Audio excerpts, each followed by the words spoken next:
Bonjour, bienvenue dans les podcasts de Jem, le podcast de Jem numéro 8.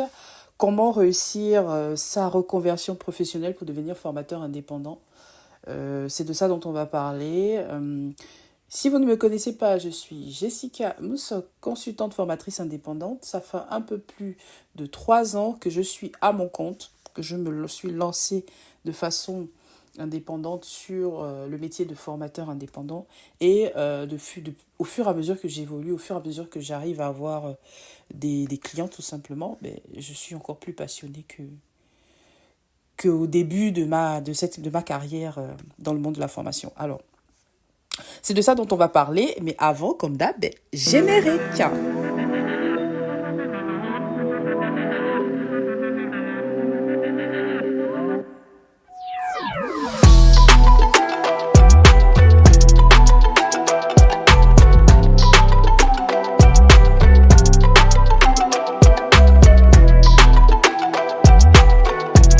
Alors, on va parler des étapes. Les étapes quand on veut se lancer dans la formation.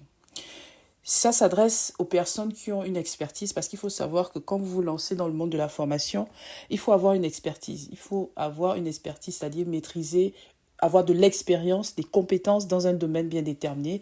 Ça peut être dans le monde de l'assurance. Pour moi qui ai travaillé dans la banque, ça peut être en analyse financière, ça peut être en lutte anti-blanchiment fraude, ça peut être en analyse risque.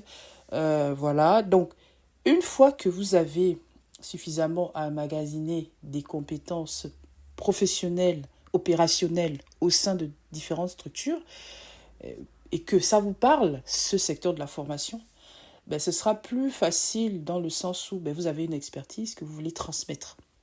Ça, c'est la première chose à savoir, à se poser. Qu'est-ce que je sais faire? Qu'est-ce que je maîtrise? Quel est le domaine dans lequel je suis à l'aise? Première chose. Ensuite, une fois que vous avez identifié les différents domaines pour lesquels vous pourrez transmettre la connaissance, ben, il va falloir se reconvertir, c'est-à-dire il va falloir déjà se former. Moi, je conseille de se former avant de commencer à être auto-entrepreneur, enfin, être auto-entrepreneur ou créer sa structure, hein, parce que on n'est pas obligé d'être auto-entrepreneur forcément. Il y a d'autres statuts juridiques pour lesquels on peut se positionner quand on veut faire ce métier-là. Une fois qu'on a fait ça, on se forme. On va dans un organisme qui vous forme sur le métier de formateur pour adultes FPA. Après, il y a d'autres types de formations, mais celle que je connais, c'est formateur pour adultes FPA. Donc ça, c'est ce que moi, j'ai fait. Vous avez vos titres. Une fois que vous avez votre titre, là, vous pouvez faire cette transition de créer soit votre structure en EI, en entreprise individuelle, ou en SASU, ou voilà. Sauf si vous voyez les choses en grand, que vous avez bien mûri le projet, que vous voulez vraiment avoir un organisme. Mais voilà, moi, je m'adresse plus aux personnes qui veulent se lancer en tant qu'indépendants auto-entrepreneurs. Donc, une fois que vous avez fait cette étape, là, maintenant, il va falloir que vous ayez le numéro de déclaration d'activité. Parce qu'on vous l'exige à des écoles avec qui vous ne pourrez pas travailler si vous ne l'avez pas. Mais moi, c'est des choses que je ne savais pas. Je l'ai su au fur et à mesure. Donc, mais c'est quoi le NDA? Du coup, j'ai cherché, j'ai fait la demande parce qu'il y a un organisme de formation qui me l'a demandé.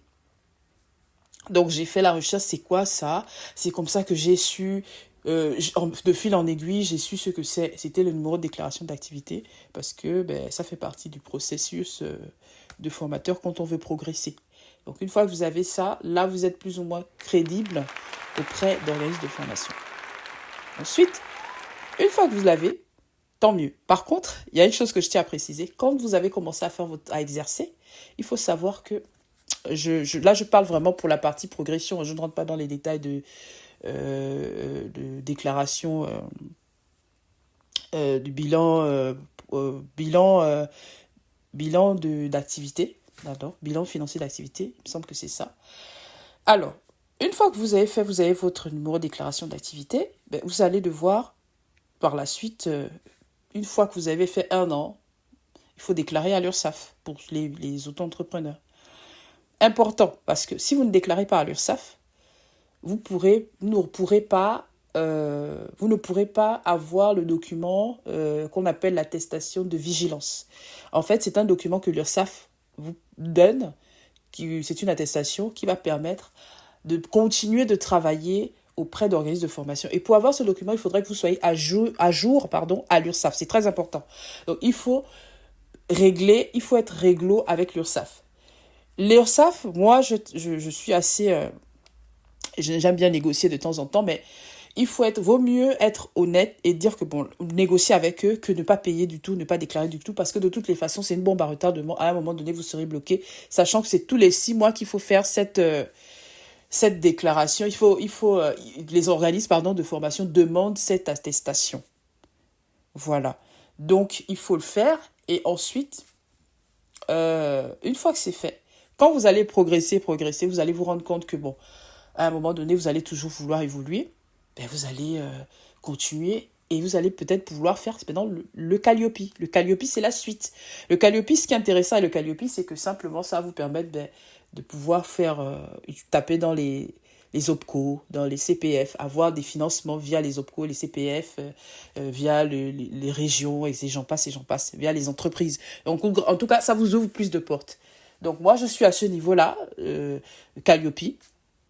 Et voilà, j'espère que ça a été clair, cette petite explication sur le processus de lancement, de transition professionnelle, de reconversion professionnelle dans le monde de la formation. C'était les podcasts de Jem. C'est un peu plus, en général, je fais des podcasts de 4-5 minutes. Là, c'était un peu plus long, mais j'avais plus de choses à vous dire. Et voilà, j'ai terminé. J'espère qu'on se verra pour le prochain podcast. C'était les podcasts de Jem. On se dit à la prochaine et je vous souhaite de passer une excellente soirée ou journée selon l'heure à laquelle vous allez écouter cet audio. Allez, au revoir.